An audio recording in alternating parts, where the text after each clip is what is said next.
Bueno, les decía que el coronel Octavio Pérez ha seguido paso a paso el vuelo de Zelensky antes de llegar aquí a los Estados Unidos. Se supone que ya ahí tenemos cuando se montó para despegar, que se supone que ya llegó aquí. 6:01 p.m. ¿Cómo está, coronel? Buenas noches, ¿cómo estamos, Juan Manuel? Cuénteme, primero, ¿cómo es eso de que el vuelo de una figura tan importante uno pueda seguirlo públicamente? ¿Por dónde? ¿Por dónde lo siguió Hay usted? varios portales, uno que se llama OSINT, que está muy metido en cuanto a la guerra de Ucrania, y tú puedes seguir el trazo desde que despega, aterrizó en Irlanda, se encontró con el primer ministro de Irlanda, tuvieron una breve reunión y después siguió, ya lo estaba viendo yo como a las 4 de la tarde sobre Nueva Escocia, y ya a las 6:01 se reportó que había aterrizado, como tú dijiste en la entrada, en la base aérea de Andrews Air Force Base. Pero te dan exactamente el vuelo. Pero y eso no lo pueden saber los terroristas, Putin también puede saber eso, ¿no? Lo sabe todo el mundo. Y eso no es un peligro. Técnicamente lo es, pero es o a lo mejor no iban ese vuelo, iban otros. Bueno, yo creo y que... él armaba todos esos aspavientos, ¿no? Que parecía que iban en un carro, iba en otro, que parecía que iba en un avión, bueno, que llegaba a las 3, llegaba a las 4. Para eso, ahí tienes uno de los trazos que te enseña la salida de... ¿Cuál es el...? Bueno, la línea esa que ves. No, una naranja, el avioncito naranja yendo del sur al norte, de la base del... Parece un mapa de carretera eso. Sí, y así ¿Pero qué son las líneas rojas? ¿Aviones? No, eso son las carreteras del pueblo. El avión es naranja y tú lo ves desde abajo. El avioncito te está poniendo ese que está con una línea amarilla. Las coordenadas y a la hora que estuvo en esas coordenadas. Y así te trazan el vuelo. ¿Y eso dónde es? Esto ya creo que es ya llegando aquí a Estados Unidos. A los Estados Unidos, sí, a Washington, D.C. Eso es al lado de Washington, en Virginia. Sí, la base es esa, exactamente, la base aérea. En Maryland. Qué bien. Bueno, entonces, en temas de negociaciones militares, porque esto al final es una negociación de carácter militar, ¿cuáles serían los puntos básicos que ambas partes, y en este caso el mediador, que ya casi es una parte de Estados Unidos, ¿no? ¿Estados Unidos es parte o es mediador? Porque al haber dado tanto dinero a Ucrania es parte del conflicto, ¿no? Bueno, mira, hay una cosa que hay que aclarar, porque a veces las noticias, si uno no le da el seguimiento de día a día, no entiende que quien propuso esto hace un año fue Zelensky. Se lo propuso a Biden, el del intercambio de minerales por ¿Ah, sí? Sí. Entonces, pero eso se quedó en ascuas porque eso no llegó a la luz pública. Ahora, fíjate, del dicho al hecho hay un gran trecho. Cuando Trump hace la primera enunciación, después que se había reunido había hablado por teléfono con Putin, dice, porque vamos a tener un acuerdo y vamos a coger 500 billones y el 50% nos los tienen que dar a nosotros. Y todo el mundo, ¿pero qué es esto? ¿Cómo tú vas a dar sin garantías? ¿Qué pasa desde el lunes para acá? Fíjate las 3 personas importantes con que él se reúne. El lunes con Macron, hoy con el de Keir Starmer, que es el de Gran Bretaña, y mañana con Zelensky. En esos 3 fases nos enteramos, y de unas semanas anterior, que Macron fue uno de los primeros que dijo, yo pondría tropas francesas en Ucrania para la defensa. También Keir Starmer, lo dijeron también. Y adivina, ¿dónde estuvo Zelensky hace una semana? En Estambul. ¿Y con quién se reunió? Con Erdogan. ¿Y quién es también? Miembro de la OTAN, a pesar de que es miembro de la OTAN, aunque... Pero no de la Unión Europea. No de la Unión Europea. Y también Lavrov se reunió con Erdogan. Pero no es miembro de la Unión Europea, mi impresión, porque tendrían entonces que permitir que los turcos no solo viajen libremente por todos los países, Francia, Inglaterra, qué sé yo, sino que tendrían derecho a trabajar allí. Sí, pero entonces, el punto más grave es que ellos le acusan todavía que no han aceptado el genocidio de Armenia. Fíjate eso, esa gente está todavía arrastrando. Pero eso es por qué no ha entrado en la Unión Europea. El punto es que ellos también ofrecieron tropas para Ucrania. Lo que te dice a ti... No sabemos esas tropas de qué lado estarían. ¿De qué lado estarían? Si es el lado ruso. Pero el punto es Con Erdogan ahí. Cuando hubo rumores hace 2 días que esta mañana o ayer Trump le había dicho a Zelensky ni te montes en el avión ni vengas para acá. Pero no están fundamentados eso. Y dice que en ese momento Zelensky me llamó a Macron y Macron intercedió por él y ahí pudo. Pero el punto que hay que hacer con todo esto, que ya él venía en Irlanda, le preguntaron, ven acá y si Trump no te da garantías de seguridad que tú haces. Bueno, buscaría una solución europea. Vamos a ver el otro tema que es creer o no creer en la palabra de Putin. Veamos qué dice Donald Trump. I think he'll keep his word. I think I've spoken to him. I've known him for a long time now. You know, I've known him. We had to go through the Russian hoax together. That was not a good thing. It's not fair. That was a rigged deal and had nothing to do with Russia. It was a rigged deal. I've known him for a long time now, and I think he will. I don't believe he's going to violate his word. I don't think he'll be back. When we make a deal, I think the deal's going to hold. Now, they're going to have security. You're going to have security. You're going to have soldiers. I know France wants to be there.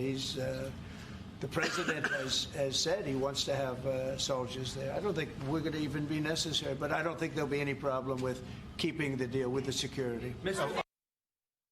Fíjate. ¿No está siendo muy optimista? Bueno. O sea, algunos han recordado el momento aquel en que George W. Bush dijo que le miró a los ojos a Putin y vio en él a un hombre honesto. No me acuerdo bien cómo era, pero era una frase por el estilo. Aquí hay dos puntos muy interesantes. Primero, Trump recalca hoy, con la reunión con el ministro Trammer, que primero hay que llegar a un acuerdo antes de hablar de seguridad. Y que él cree que Putin, a lo que se está refiriendo, está muy dispuesto a mantener su palabra de llegar a un acuerdo de paz. Eso es lo que está diciendo él. Y después hablamos de seguridad. Para colmo, dice dos cosas más. Él dice, primero vamos a tener una plantilla enorme con gente trabajando ahí, implícitamente. Y al estar allí, olvídate que van a tener seguridad. Y tercero, dice, yo creo, como estaba Keir Starmer, que entre los franceses y los británicos se ofrecen los soldados que los considero muy compatibles, gente muy buenos combatientes, que saben defenderse por sí solos. Pero si tienen algún problema, ahí estaremos para asistirlos a ellos. Así que te está diciendo por mensaje, por reflejo, por linterna, que aunque los Estados Unidos firme este tratado de minerales estratégicos, minerales preciosos, no va a dar tropas. O sea que esto es un problema europeo, pero si llega a haber un problema, dadas dos circunstancias, la cantidad de americanos trabajando allí, que automáticamente tiene que haber una inseguridad implícita, y si alguna de las tropas que están ya sean francesas o inglesas, tienen algún problema, los Estados Unidos va a ir al rescate de ellos. Vamos a ver qué dijo Putin sobre las relaciones con Estados Unidos. Первые контакты с новой американской администрацией вселяют определенные надежды. Есть встречный настрой работать на восстановление межгосударственных отношений. Но постепенное решение колоссального объема накопившихся системных стратегических проблем в мировой архитектуре. А именно эти проблемы в свое время спровоцировали и украинские, и другие региональные кризисы. Fíjate, él está hablando de la macroeconomía, está hablando de los problemas universales. Ucrania es uno de los tantos problemas. Ese es el enfoque que la gente está perdiendo. Todo el mundo está pensando en Ucrania. Él dice, tenemos que resolver problemas macroeconómicos, problemas... Y también hablando de la estructura global. Global. ¿Por qué? Están perdiendo el puerto de Tartus en Siria. Está hablando de política también. Y ahí es donde tienen un puerto de aguas calientes que les da al Mediterráneo, que se les fue de las manos. Está perdiendo la influencia en todas las partes, en el Sahel, en África, Burkina Faso, donde él tiene todas sus tropas de Wagner, ¿te acuerdas del Wagner que todavía existe? Está siendo dislocado económicamente de muchos por la guerra de Ucrania. Entonces, lo que él quiere es acceso al mercado, él quiere volver a competir en el mercado porque tienen recursos naturales. Y ahí es donde dice Trump, si él mantiene su palabra de este acuerdo, habrá seguridad y no habrá, un contraataque, una segunda invasión de Ucrania. Entonces, el enfoque es resolver los problemas macro, los grandes, y haciendo eso resolveremos el problema de Ucrania. Ahora Ucrania, como país al fin, está diciendo, perdóname, yo no puedo aceptar un pacto, ya sea económico, si no tengo el respaldo alguna garantía. Vamos a una pausa. Cuando regresemos, hay otro actor. Continuamos hablando con el coronel Octavio Pérez. Coronel, una de las tragedias que trajo la pandemia y que luego con la guerra de Ucrania en toda esa área postsoviética ha agravado es que los dictadores se han reafirmado en el poder. Uno de ellos era Lukashenko, que tenía unas grandes protestas de carácter democrático contra él, que han sido aplastadas. Lukashenko, que había sido un dirigente comunista, igual que Putin, ha logrado aplastar a su oposición y además de logrado aplastar a su oposición, casi se ha convertido el país de nuevo en una provincia rusa, donde lista incluso para tener tropas, para atacar a Ucrania, etcétera. Por lo tanto, no es un actor secundario. Me gustaría saber qué dice sobre el tema. Vamos a verlo. Adelante. Как-то американцы требуют от Украины отдать им наиважнейшее, что у них есть. Это же не только о редкоземельных материалах идет речь, но идет речь о природном газе, о нефти, о логистике, о портах и так далее. Здесь же более широкий вопрос. И я Путину изложил свою позицию вот в таком ключе, на что он сказал, что американцы ломятся в открытую дверь. Это есть все в России. Мы можем с ними договориться и работать. Es decir, Lukashenko no quiere un acuerdo de paz. No. Y, ¿Por qué? bueno, él mismo estaba loco, ansioso por meterse en la guerra. Fíjate que en los últimos meses se había visto un movimiento en la frontera con Ucrania dirigido al saliente de Kiev, donde estaban formando tropas con mercenarios de varios países y del ejército, que se pensaba que Putin le iba a decir a él que hiciera otra pinzada de ataque hacia Kiev. Esa es la gloria que quería Lukashenko. Pero ahora papá le dijo, cállate que estamos negociando con los americanos y olvídate, borrón y cuenta nueva, que estamos con una nueva administración. Pero sí, él tenía ostentación de ser parte de una segunda invasión a Kiev para retomar todo el país. Claro, vamos al contexto de 2014, disculpe. En 2014, lo que Putin llama un golpe de Estado es realmente una revuelta popular contra un presidente totalmente pro-Moscú, que Putin manejaba a sus antojos, que lo sacan del poder. Después se convoca elecciones, bueno, hasta que Zelensky termina allí. Y en 2014, en medio de esas protestas, Rusia aprovecha y se queda con Crimea. Ahora, había protestas también en Bielorrusia. Tú sabes, porque esta gente hacen elecciones, lleva, desde que se desintegró la Unión Soviética, llevan ellos, eran los antiguos dirigentes del Partido Comunista, del Buró Político, etcétera, que se quedaron en las distintas provincias. Había revueltas también populares en Georgia, había revueltas en Kazajstán, en Turkmenistán, donde hay un dictador cantor que somete a la gente a la tortura de tener que escuchar sus recitales, etcétera. Y eso le llamaron las revoluciones de colores. Sí. Las revoluciones de colores, la revolución naranja, en este caso era la de Ucrania, etcétera.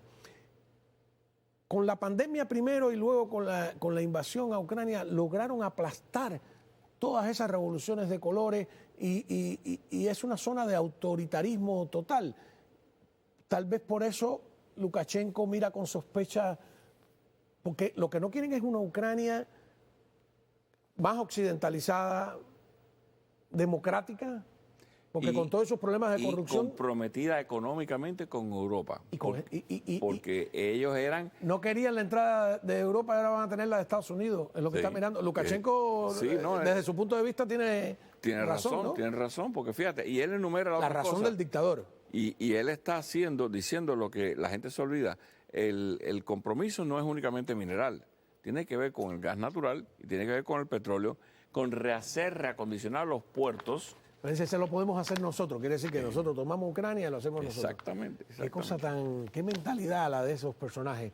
Y en cierto modo, porque la gente dice, bueno, ya esos no son comunistas, vamos a aceptar que no son comunistas, pero tienen el chip. Sí, están programados que no se los quita para nada. Exacto, tienen la mentalidad soviética todavía. Claro, claro. Tienen la mentalidad que es lo que pasa con Cuba también. Están anclados en un tiempo que no tiene nada que ver con lo que estamos viviendo. No están de acuerdo a la realidad Pero del momento.